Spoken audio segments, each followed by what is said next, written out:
ಈ ಯುವಕನಿಗೆ ಹೊಲದಲ್ಲಿ ಒಂದು ನೀಲಿಯ ಕಲರ್ ಕಲ್ಲು ಸಿಗುತ್ತೆ. ಅದನ್ನ ಆತನ ಜೊತೆ ಮನೆಗೆ ತೆಗೆದುಕೊಂಡು ಹೋಗ್ತಾನೆ. ಆದ್ರೆ ಆ ಕಲ್ಲು ಅಲುಗಾಡಲು ಶುರುವಾಗುತ್ತೆ. ಏನು ಅಂದು ಗಮನಿಸುತ್ತಾ ಇರುತ್ತಾನೆ. ಆದ್ರೆ ಅದು ಕಲ್ಲು ಅಲ್ಲ, ಒಂದು ಮೊಟ್ಟೆ. ಅದರ ಒಳಗಿನಿಂದ ಒಂದು ಚಿಕ್ಕ ಡ್ರ್ಯಾಗನ್ ಮರಿ ಈಚೆ ಬರುತ್ತೆ. ಈ ಯುವಕ ಆ ಚಿಕ್ಕ ಡ್ರ್ಯಾಗನ್ ಅನ್ನ ನೋಡಿ ತುಂಬಾನೇ ಖುಷಿ ಪಡ್ತಾನೆ. ಆ ಡ್ರ್ಯಾಗನ್ ಮರಿಯನ್ನ ಹಿಡಿದುಕೊಳ್ಳಲು ಪ್ರಯತ್ನಿಸುತ್ತಾನೆ. ಆದ್ರೆ ಇಷ್ಟರಲ್ಲೇ ಒಂದು ದೊಡ್ಡ ಸಿಡಿಲು ಬರುತ್ತೆ. ನಂತರ ಈತನಿಗೆ ಮೆಲುಕು ಬರುತ್ತೆ. ಎದ್ದು ನೋಡುವಷ್ಟರಲ್ಲಿ ಆ ಡ್ರ್ಯಾಗನ್ ಮರಿ ಈತನ ಪಕ್ಕದಲ್ಲೇ ಮಲಗಿರುತ್ತೆ. ಹಾಗೆ ಆ ಡ್ರ್ಯಾಗನ್ ಅನ್ನ ಟಚ್ ಮಾಡಿದ್ರಿಂದ ಈತನ ಕೈನ ಮೇಲೆ ಒಂದು ಮಾರ್ಕ್ ಬರುತ್ತೆ.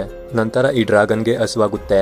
ಅವಾಗ ಈ ಯುವಕ ಆತನ ಹತ್ರ ಇರುವ ಹಾಲನ್ನ ಒಂದು ಪಾತ್ರೆಗೆ ಹಾಕಿ ಆ ಡ್ರ್ಯಾಗನ್ ಮರಿಗೆ ಕೊಡ್ತಾನೆ. ಆ ಹಾಲು ಆ ಡ್ರ್ಯಾಗನ್ಗೆ ಇಷ್ಟವಾಗದೆ ಅದನ್ನ ಕೆಳಗೆ ಬಿಸಾಕ್ಬಿಡುತ್ತೆ. ಇಷ್ಟರಲ್ಲೇ ಅಲ್ಲಿ ಇಲಿಗಳ ಶಬ್ದ ಬರುತ್ತಾ ಇರುತ್ತದೆ. ಅವಾಗ ಆ ಡ್ರ್ಯಾಗನ್ ಆ ಇಲಿಗಳ ಹತ್ರ ಹೋಗಿ ಅದನ್ನ ಕೊಂದು ತಿಂತಾ ಇರುತ್ತೆ.